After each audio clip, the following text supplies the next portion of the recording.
ఈరోజు ఈ రాష్ట్రంలో జరుగుతున్నటువంటి అన్యాయం చూస్తూ ఉంటే అధర్మానికి నిజంగా అధికారం ముద్ర వేస్తే కాంగ్రెస్ కనబడుతుంది. ఈరోజు కాంగ్రెస్ ప్రభుత్వంలో దానం నాగేందర్ విషయంలో కానీ కడియం శ్రీహరి విషయంలో కానీ అనేకమైనటువంటి ఆధారాలతో ఉన్నప్పటికీ స్పీకర్ గారికి ఎందుకు కనబడలేదని చెప్పి ప్రశ్నిస్తా ఉన్నారు.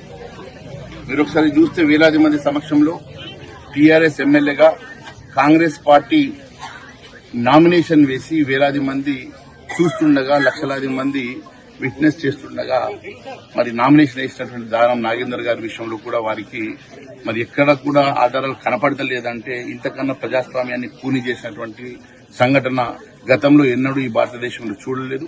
మరి తెలంగాణ రాష్ట్రంలో అది కనబడతా ఉన్నదంటే అనేకమైనటువంటి నీతి మాటలు మాట్లాడినటువంటి ముఖ్యమంత్రి గారు దీనికి సమాధానం చెప్పాలని చెప్పేసి మేము కోరుతా ఉన్నాం.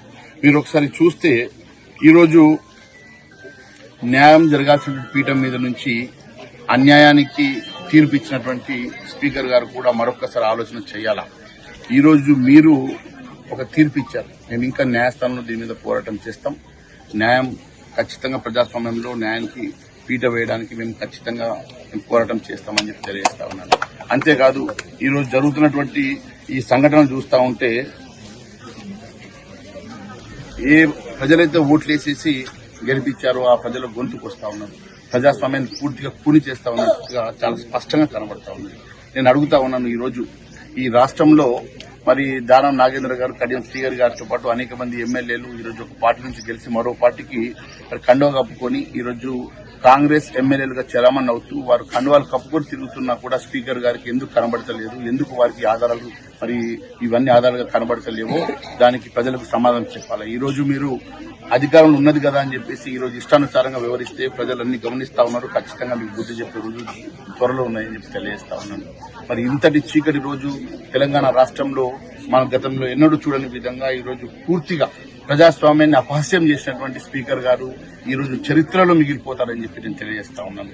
ఎందుకంటే మీరు ఒకసారి చూడండి, కేవలం వ్యవస్థలు మీ చేతిలో ఉన్నాయి, మీ కనుసాయనంలో ఉన్నాయని చెప్పేసి ఈరోజు మీరు విట్టహాసంగా మరి ఈ రకంగా మీరు మరి బిహేవ్ చేస్తా ఉన్నారు. మీరు ఇష్టానుసారంగా మీరు మరి వ్యవస్థలన్నీ కూడా మీ స్వార్థం కోసం ఉపయోగిస్తా ఉన్నారు. ఈరోజు ఏ న్యాయం కోసం మీరు మరి తీర్పు ఇవ్వాల్సినటువంటి స్పీకర్ గారు కూడా అన్యాయంగా అధర్మంగా ఈరోజు మీరు ఈ తీర్పునివ్వడం ప్రజలు గమనిస్తా ఉన్నారు. మరి ప్రజాస్వామ్యాన్ని కూలి చేస్తున్నట్టు స్పష్టమైతా ఉన్నది. దాన్ని పూర్తిగా ఖండిస్తా ఉన్నాం.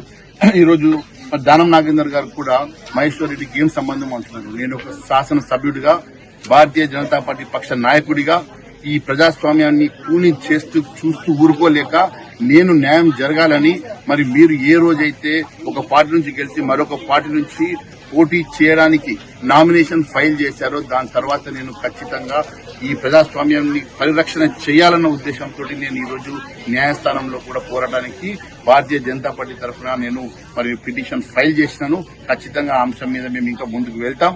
ప్రజాస్వామ్యం కాపాడడానికి మేము ఖచ్చితంగా భారతీయ జనతా పార్టీ ముందుంటే